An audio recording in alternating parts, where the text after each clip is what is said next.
Мен аздап таксовать етіп ақша тауып келейін, деді Нұрлан дастархан басынан жаймен көтеріліп. Екеуміздің тойымызға елден біраз қарызға ақша алып едім, соларды қайтару керек.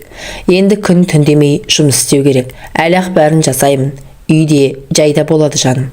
Жақсы, тек басқа жаққа бұрылып кетпесең болғаны, деді әйелі күлімсіреп. Ондай жаман әдеттеріңді енді қоятын шығарсың. Қойшы, қайдағы жоқтын айтпай, деді ол ашуланып. Біліп қой, мен еркекпін, қайда барам, қалай тұрам, өзім білем, еш уақытта есеп бермеймін. Неменеге ашуланасың? Еркек екеніңді онсыз да білемін, бірақ енді менің заңды күйеуімсің ғой.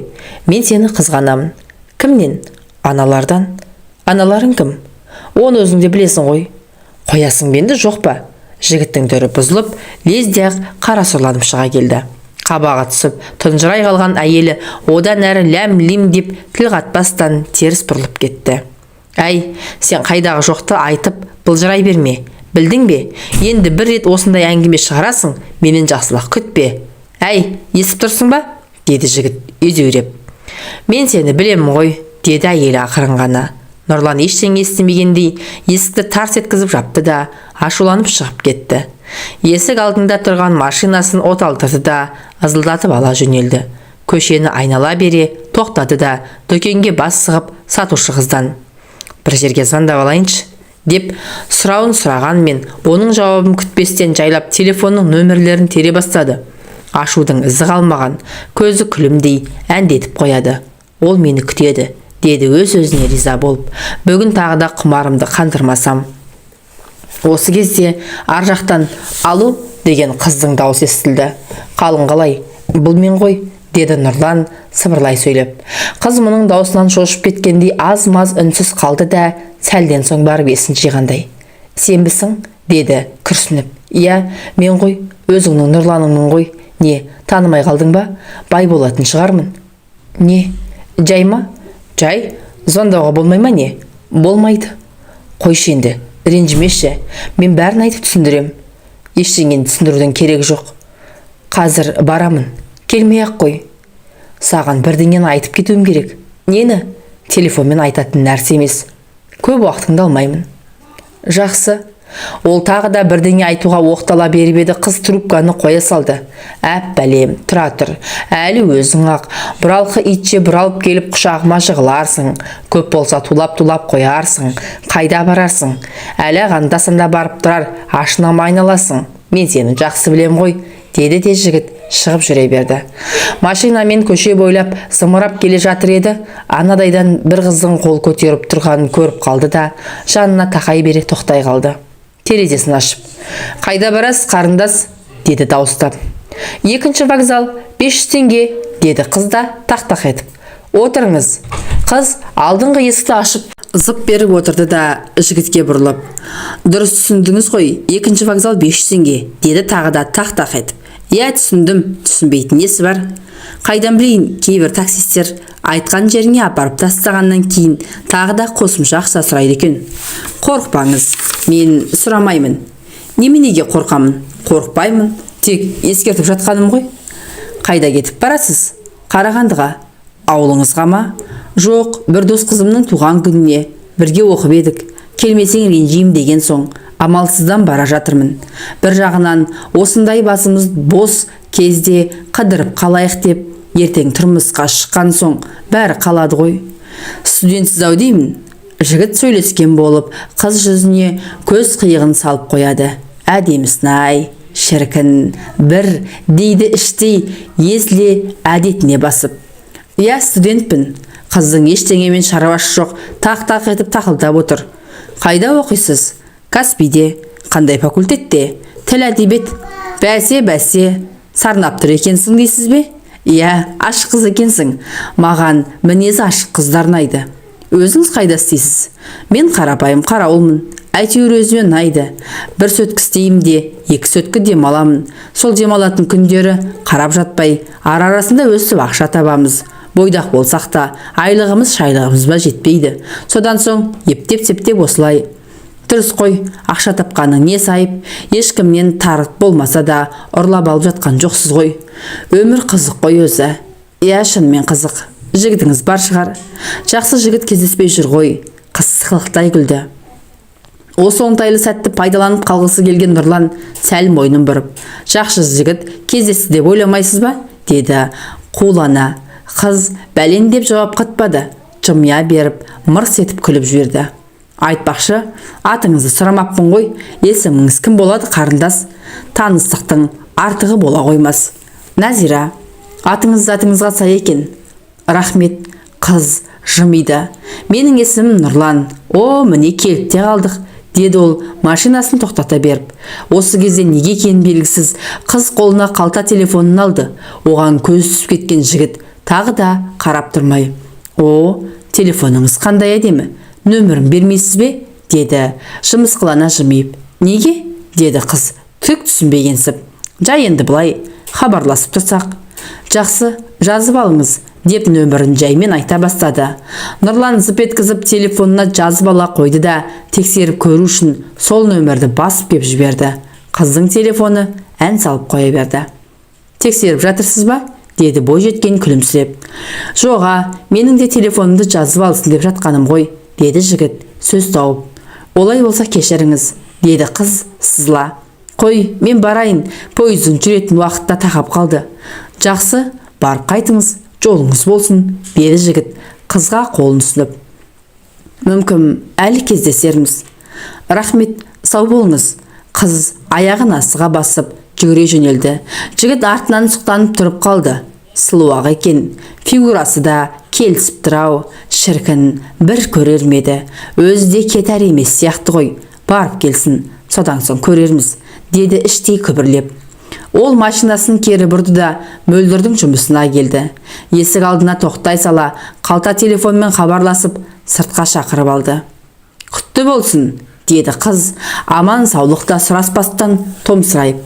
«Рахмет. Қалай енді? Жаман емес. Әйтеуір үлкен кісілер осы қызды аласын деген соң еш бұлтара алмадым. Бірақ сені жақсы көремін, сен ойлай беремін». «Өтірік айтасың. Әнеугүні көңілімді қатты қалдырдың ғой.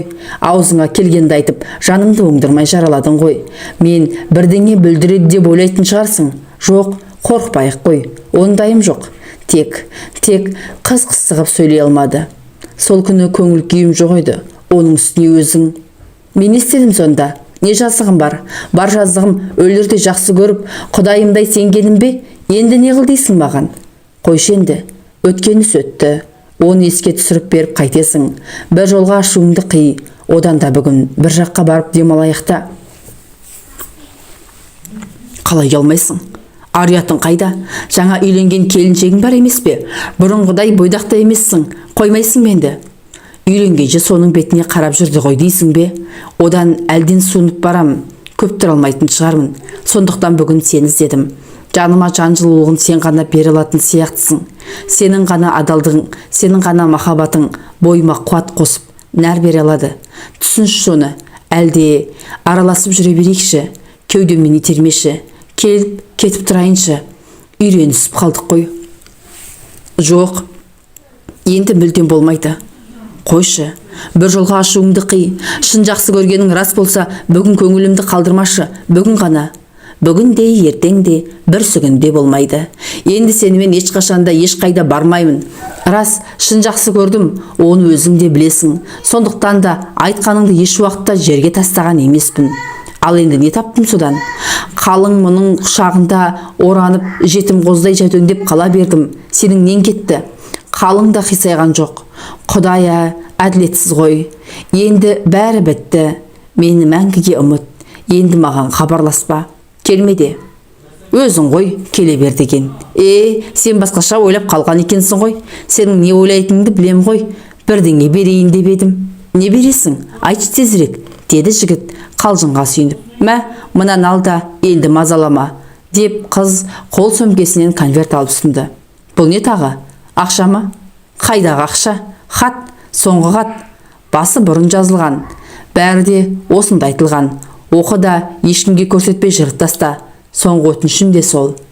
Қыз бұрыла берді. «Жаным, тоқтасаңшы, бір нәрсе айтайыншы». Естісе де ештеңе естімегендей қайырылмастан кете барды. Жігіт қыз жұмысына кіріп кеткенше көзінің сұғын қадап ойланып тұрып қалды. Шіркін, енді ана маған бұйырмайды ғой. Жоқ, қайда барады дейсің? Тулап қояр, әлі өзі-ақ шақырар. Мен оған сенемін. Сыры белгілі ғой. Нұрлан ақырын басып келіп машинасына отырды да асықпай конвертті ашты. Ішінен компьютерге терілген 10 шақты беттік хат шықты. Көз жүгіртіп оқи бастады. Нұрлан, сені тағдырдың маған бұйыртқан сыйы болар. Уақытша болса да, сені маған мына аз ғана ғұмырда сүйген адамның қандай екенін білсін деп жіберді екен. Әлде тағдырдың қатал екенін сезінсін деді ме? Әлде өмір бойы осы дертпен ауырсын деді екен? Әлде бұл тағдырдың сынағы ма? Сынаған болса сені қайдам, мені оңдырмады. Маған мәңгі айыға алмас өкінішпен мұң сыйлады. Ал саған не сыйлағанын білмеймін. Өйткені сен туралы ештеңе айтпаймын да, айта алмаймын. Сен ештеңе айтпадың себебі. Мүмкін мені аяған шығарсың. Несіне аядың? Ақыры болар іс болды. Болдырдың. Сондағы аяғаның осы ма? Мен сені жан жүрегіммен кешірем, бірақ көлге айналған көз жасым жібере алмас. Көз жасымды тоқтата алар емеспін, тоқтата алмайтын да шығармын. Адам баласы тұрмақ, хайуанның да көз жас жібермейді деген сөз бар емес па? Мен тек осыдан қорқам. Бірақ саған еш жамандық ойламаймын. Ойлаған да емеспін. Ойлағымда келмейді. Өткен іске өзің де өкініп жүрген сияқтысың. Бірақ кім білсін, дұрыс істемегеніңді мойындағыңда келмейді. Оны сезбей жүр дейсің бе? Күпірлік жасасам, басқаша ойласам, ашуға бой алдыршы. Мен бәрін де түсінемін. Егер ренжіткен кездерім көңіліңді қалдырған сәттерім болса, кешірші жаным. Сенімен танысқан күннен бастап өзімді шексіз бақытты сезіндім. Есіңде шығар, менің де есімде. Жаңбырлы күн, өзеннің жағасы. Ауылда өткен сол бір аптаны еш ұмыта алар емеспін. Ұмытпаймын да, ұмытқым келсе де ұмыта алмаймын. Сені қалай қатты жақсы көріп қалғанымды өзімде білмеймін. Қол ұстасып бірге жүрген жарты жылға жуық уақыттың қалай жылдам өте шыққанын да сезбей қалыппын. Осы қуанышпен кейінгі мұң мен шер сенің маған деген махаббатыңның өлшемі ме? Жоқ, бұл бұнымен бітетін емес. Мен қашанда сенімен біргемін. Қайда жүрсең де мен сенің жаныңнан табыламын. Ал сенше, қиналған кездерде сені іздейтінім рас, бірақ таба алмаймын. Сондықтан болар кейде жер бетіне сыймай кетемін. Өзіммен өзім арпалсам. Әрине, мен сенің бақытты болуыңды қалаймын. Саған одан өзге не тілейін? Сен ұмыт дейсің, айт өзің қалай ұмытам. Ол үшін сезімі жоқ, тас жүрек болуым керек қой. Олай болса, сол бір шуақты күндерді, ұмытылмас сәттерді неге сыйладың? Жан жүрегімді мәңгі сақтап ұмытпау үшін бе? Әлде сол сәулелі сәттерді ғұмыр бойы сағынып өтсін дедің бе?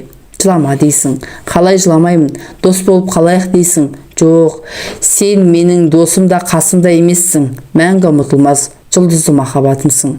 Хош деуге хақым жоқ. Менің нәзіктігім, мейірлігім, адалдығым, пәктігім сенімен бірге өткен. Басынан өткен ауыр күндердің куәсі де өзің емеспісің? Саған сондай сеніп едім. Неге сенгішпін? Қатты қиналсам, үй жағыңа барып, сені кездесе кететіндей торуылдап жүруші едім. Сен басқамен кеттің, өзгені сүйдің. Айтшы жаным, неге мұншалықты қинадың? Тағдыр маңдайыма жазғанды сүріп келем ғой. Шіркін, қайран өмір. Сені бір жан сүйсе сүйетін шығар, бірақ дәл мендей сені ешкім де сүйе алмас.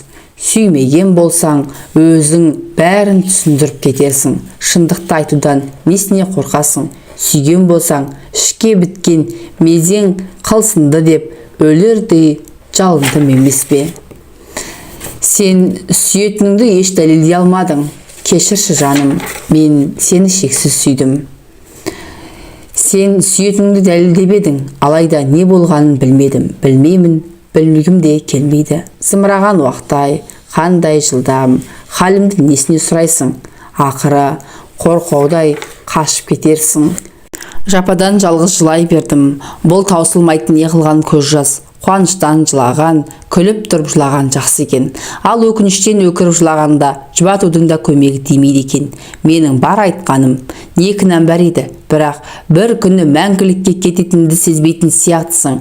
Бәрі мені күтуде. Шынымды айтпасқа, амалым қалмапты. Бақытты бол. Менің бұл жазғанымды онша түсіне қоймапсың. Сенің жауабың тек қарғамашы. Тағдырдың қоспағаны шығар. Кешір алсаң кешір, қарғама. Бәріне тағдырда кінәлі екен ғой. Қорықпа, қарғамаймын. Таспен ұрғанды аспен ұр деген. Мен соны қатты ұстанамын. Дұшпанымды да қарғаған емеспін. Тек көз жасымды тия алар емеспін. Неге ғана бұлай істедің екен? Шыныңды айтпадың, шынымен өлгенімді қаладың ба? Бәлкім сол кезде келерсің. Көз жасыңмен қорқытайын дедің бе? Сені алдағам жоқ қой. Сол кезде айттым ғой сүйем деп. Ал қазір неге түсінбейсің? Түсінбеймін. Шын бақыт тілесең, олай жасама. Мен де сол үшін жүрмін. Екеуміз қосылғанмен түк шықпайды. Сен енді нені түсінбейді екенсің? Міне, маған осыны айтшы. Мен сені мазаламаймын. Соңғы рет қоштасқаным болсын, жаным деп жүріп, алдағанымды кеш білдім. Қалай шыдармын? Бәрін айтқым келді. Тағдырымның осылай болатынын білдің бе? Соңғы кездесу 2006 жылы еді. 2006 жылдың 9 айы. Жүрегім іштей қатты қанжылап, сені қатты сағынып, ойлап отыр едім. Саған телефон шалдым. Дауысыңды естідім. Алло дедің. Алло деппін, дауыстап жіберіп. Привет. Сәлем. Денсаулығың қалай? Жақсы, өзіңше? Біраз үнсіз қалдым. Содан кейін барып, кеше біреу жасырын нөмірмен қайта соткама қоңырау шалып, тыныштық бермеді. Сен емессің бе? Дедің көңілсіздеу. Бұлай ойлағаның артықтау жаным. Менен неге көрдің екен? Мазаламайым деп едің ғой. Жоға, жасырынбақ ойлайтын адамым мен емес. Басқа не жаңалық? Ешқандай. Ақсайда тұрып жатырсың ба? Ол жақтан кеткелі 3 айдай болып қалды. Енді қайда тұрып жатырсың? Бір жақта. Бір жақтың аты жоқ па? Аты жоқ. Күлдің. Еріксіз езу тарттым. Жүрегімнің қаншалықты шырылдап жатқанын сезбеген шығарсың. Не үшін телефон соқтың екен? Мүлдем хабарласпаймын. Хабарласпайтын шығарсың да деп ойлап едім. Басқа не жаңалық? Ешқандай. Менің селсоқ сөйлесіп тұрғанымды сезген шығарсың. Болыптында дедің де трубканы қоя салдың. Жақсы деуге шамам әзер келді. Көз алдымнан бірге жүрген бал күндер кино лентасындай тізбектеліп өте берді. Жаным мұнша қиналар ма? Дауыс салып жылағым келді. Бірақ жылай алмадым. Жан жағымда адамдар тұр еді. Өзімді әзер ұстадым. Сыртта ешкімге ештеңе білдірмесем де, іштей езіліп тұрдым. Үйленгеніңе 2 ай өтсе де, маған әлі бойдақ секілдісің. Әдеттегідей жұмыста бүгін де түнімен отыруға тура келді. Далада жаңбыр құйып тұр. Күз мезгіл. Күз демекші, екеуміздің танысқанымыз күз ай еді. Осы қазанның 25-і болатын. Қолым жұмыстан қалт ете қалған мезетті пайдаланып терезе алдына бардым.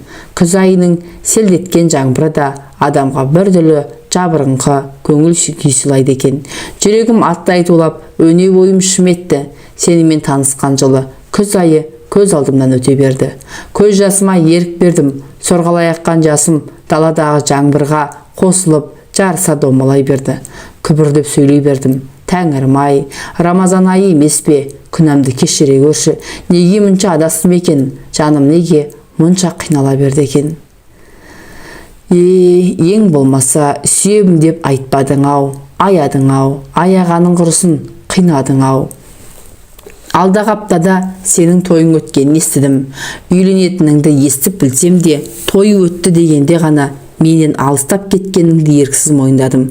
Бейнең көз алдымда көлбеңдей берді деймін-ау, ойымнан санамнан кетпеді. Автобуста келе жатқам, жанымда отырған адамның қай жақтағы екенін де ажырата алмадым. Маған қарай берді. Не үшін қамыққанымды білгісі келгендей, жұбатқысы келгендей. Өстіп отырып үйге жеттім-ау. Өлермен адам секілдімін. Бейне бір сенің жақсылық емес, жаманат хабарыңды естіген секілдімін. Қараңғылық түскен болатын. Тағы да айқайлағым келді. Өткен күндер есіме орала берді. Қандай қиын. Нұрлан, ең болмаса жұбатшы. Тым болмаса сенің көзіңнен бір жас шықсыншы. Қоштасарда қимай қоштасатын шығар деп ойлаушы едім. Ең жастық шағым, мұңлы гүлім бәрі сенімен бірге кетті-ау. Айдын досыңның тойы өткен күннің ертесі қалта телефоным шыр-шыр етіп шырылдап қоя берді. Қарасам сенің нөмерім. Өз көзіме өзім сене қоймадым.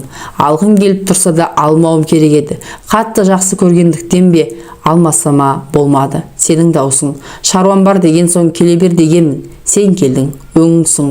Ештеңе білдірмеуге тырысып бақтым. Мені айтпай-ақ түсінген шығарсың.